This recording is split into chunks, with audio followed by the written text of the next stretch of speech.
दोस्तों, मैं अंधेरी और तूफानी रात में अकेले ट्रक चला रहा था। एक लंबी यात्रा से लौट रहा था। मुझे एक सुनसान सड़क से होकर शॉर्टकट लेना था जो घने जंगलों से घिरी हुई थी। मैंने इस सड़क पर किसी भूत के मंडराने की अफवाहें सुनी थी, लेकिन मुझे ऐसी बातों पर विश्वास नहीं था। खुद को जगाए रखने और मनोरंजन के लिए मैंने रेडियो चालू कर दिया। जब मैं ट्रक चला रहा था तो अचानक से मैंने सामने देखा कि एक महिला सड़क के किनारे खड़ी होकर अपना हाथ हिला रही थी। वो गीली और ठंडी लग रही थी, इसलिए मैंने रुकने और उसे सवारी देने का फैसला किया। उसने मुझे धन्यवाद दिया और सीट पर बैठ गई।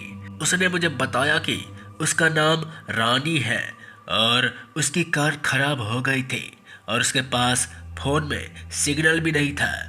उसने मुझसे निकटतम शहर में छोड़ने के लिए कहा। ये सुनकर मुझे उस पर तरस आ गया और मैं उसकी मदद करने के लिए तैयार हो गया, जो कि आगे जाकर मुझे पछताना था और वो मेरी सबसे बड़ी गलती थी। दिखने में तो वो अच्छी और मिलनसार लग रही थी, लेकिन उसमें कुछ अजीब बात थी। उसको बैठाकर मैं वहां से ट्रक आगे बढ़ाने लगा। कुछ समय बाद मुझे अचानक से महसूस हुआ कि कुछ गलत हो चुका है और अब बहुत बुरा होने वाला है। अभी मैं ट्रक भगा ही रहा था कि तभी एक पल के लिए मैं उसकी ओर पलटा तो मेरे रोंगटे खड़े हो गए। दरअसल अब वो औरत वहां नहीं थी, गायब हो चुकी थी। ये देखकर मैं काफी डर गया और सब कुछ समझ चुका था कि ये कोई आम औरत नहीं, बल्कि कोई छलावा है।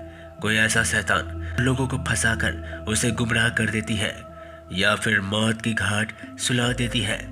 मैं घबरा गया और ट्रक को जितनी तेजी हो सके मैं उतनी तेजी से भगाए जा रहा था। सड़क सकड़ी और अंधेरी होती जा रही थी। कुछ समय बाद मैं सही सलामत हाईवे पर आ गया और उस रात मेरी जान बची। तो दोस्तों, ये थी आज की खौफनाक कहानी। मिलते हैं ऐसी कहानी के साथ। और दोस्तों, मैं आपसे कह दूं कि हाईवे पर या किसी भी सड़क पर अनजान किसी को भी लिफ्ट ना दें। क्या पता वो कोई भ्रम हो।